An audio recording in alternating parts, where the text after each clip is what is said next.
Olá pessoal do oitavo ano, bom dia. Pessoal, é o seguinte, como nós estamos estudando este assuntinho espetacular, que é o momento das regências no Brasil, organização política, quem fica no poder, fulano sai, Beltrano entra, fulano se junta com Beltrano, e surgem novos partidos e aquele negócio todo, tá certo?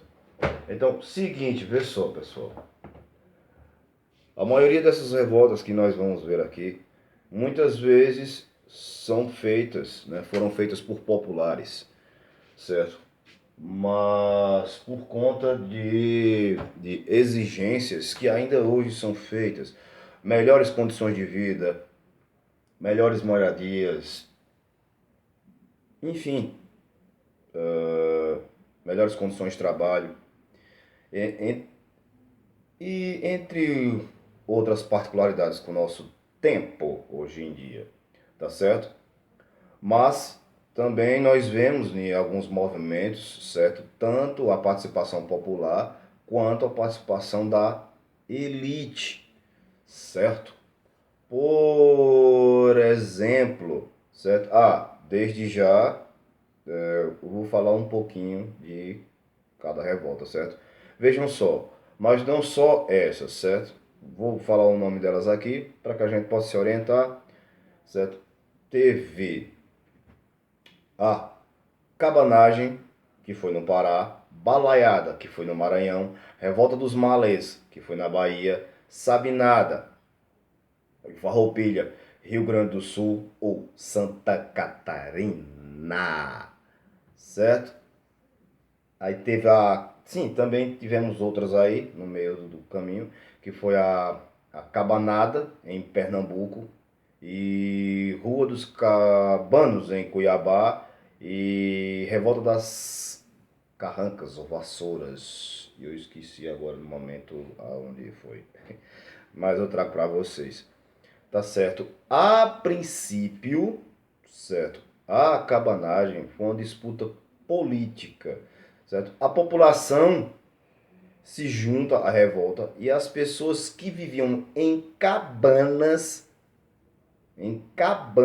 coisa que é raro hoje em dia, mas Brasil é Brasil, então em determinadas regiões, né, vocês passando de carro e tal, aquele negócio. Eu mesmo, né, em minhas trilhas eu já vi pessoas ainda vivendo em cabanas, sem, digamos, a mínima condição de vida, né, ou uma moradia, digamos assim, certo? Então, é o seguinte, né, a repressão da revolta foi extremamente violenta, mais de 30 mil mortos, ou seja, 20% da população. Para que vocês fiquem orientadinhos, certo?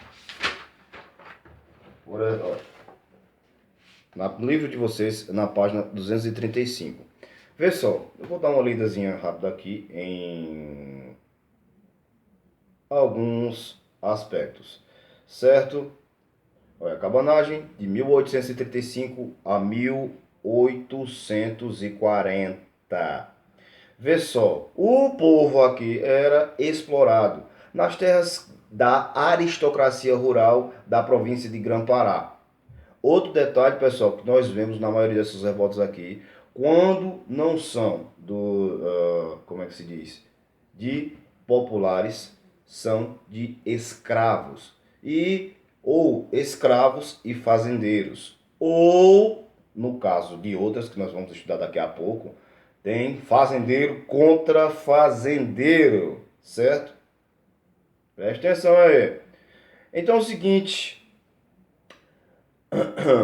o que fazia com que vivessem em completa miséria, sem direitos básicos sociais. As províncias do Grã-Pará eram formadas pelos atuais estados do Pará e do Amazonas, uma área muito grande, né, e cortada por vários rios. As atividades econômicas se baseavam na agricultura, principalmente de cacau, tabaco e arroz, voltado para a exportação de toda a produção para a capital brasileira, Rio de Janeiro. Beleza? Outro detalhe aqui, um negócio que nos persegue e vai me perseguir até o resto da minha vida, os impostos. Ou seja, aquele negócio, o pessoal paga muitos impostos, certo? Muitos impostos, trabalha pra caramba, ganha pouco, mora em condições péssimas, precárias e, como é que se diz? E esse imposto geralmente não chega para a população. Então daí acontece o quê? As revoltas. Tá certo? E outra coisa, na cabanagem a gente encontra o dedinho, ó, daquele grupo que se formou depois dos outros três lá. Os restauradores, certo? As divergências com a capital do Rio de Janeiro chegaram ao auge em 1832, quando os paraenses conseguiram impedir a posse do governador do Grã-Pará. Porém, em 1833, com a nomeação do governador do Grã-Pará, Bernardo Lobo, as tensões aumentaram, o que foi decisivo para o início da revolta da cabanagem. Certo? Assim, pessoal, o seguinte, muitas vezes esses governadores que eram colocados, eleitos e tudo mais, muitas vezes ele não era escolhido, não, ele indiretamente, não era diretamente pelo povo. Então, muitas vezes, esses caras mais respondiam à capital do que ao próprio Estado. Então, causava mais revoltas ainda, pessoal. Tá certo? Vê só. Né? Eu tô lendo devagarinho, explicando para vocês aquele negócio todo, que é para ficar mais fácil. E outro detalhe, né, da cabanagem é que, a princípio, os fazendeiros até apoiaram a revolta, certo? Mas como, digamos assim, e vocês vão entender o que eu quero dizer, mas como a revolta, né, ela foi violenta, então muitas vezes algumas pessoas do próprio movimento tentavam frear essa violência. Então aconteciam umas discordâncias também, porque no meio da revolta tanto tinham populares, escravos e tudo mais, como tinham fazendeiros, certo? Pessoas até da elite. Então daí começava essas discordâncias, certo? Inclusive, né, os fazendeiros começaram até a deixar meio de lado a revolta e começar a apoiar quem queria acabar com a revolta, certo? Isso enfraqueceu e muito o movimento, né? Porque tanto a questão do apoio bélico, do apoio financeiro e também apoio moral. Pô, tem um fazendeiro do meu lado aqui, ó, na revolta, certo? Então vejam só o seguinte, certo? E esse livro é uma maravilha. Com o medo de ter a economia enfraquecida, ó, vê só, enfraquecida, os fazendeiros pressionaram cada vez mais para romper com a cabanagem. O governador Malché começou a perseguir os cabanos e acabou sendo executado. Várias ações das tropas regenciais foram lideradas pelo almirante Tim Taylor. Em consequência disso, foi proclamada a República dos Cabanos, separando-se do Brasil. A província do Grã-Pará, essa revolta, acabou em 1839, após o governo revolucionário não conseguir atender direitos básicos, como moradia decente, trabalho remunerado e estabelecer relações políticas com as províncias brasileiras e outras nações. O movimento chegou ao final. Então, vê só, pessoal.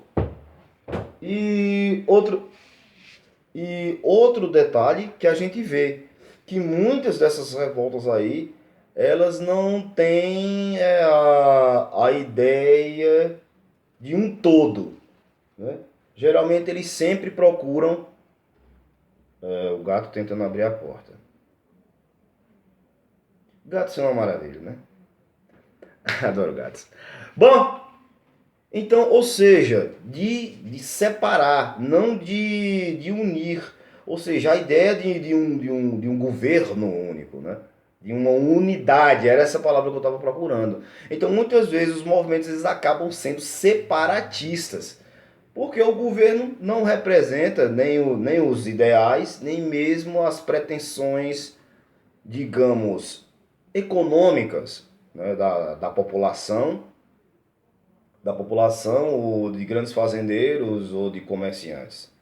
Tá certo, pessoal? Então, espero que tenha dado uma luz aí. Ainda falta algumas cositas. Abraço. Daqui a pouco tem mais. Quer dizer, mais.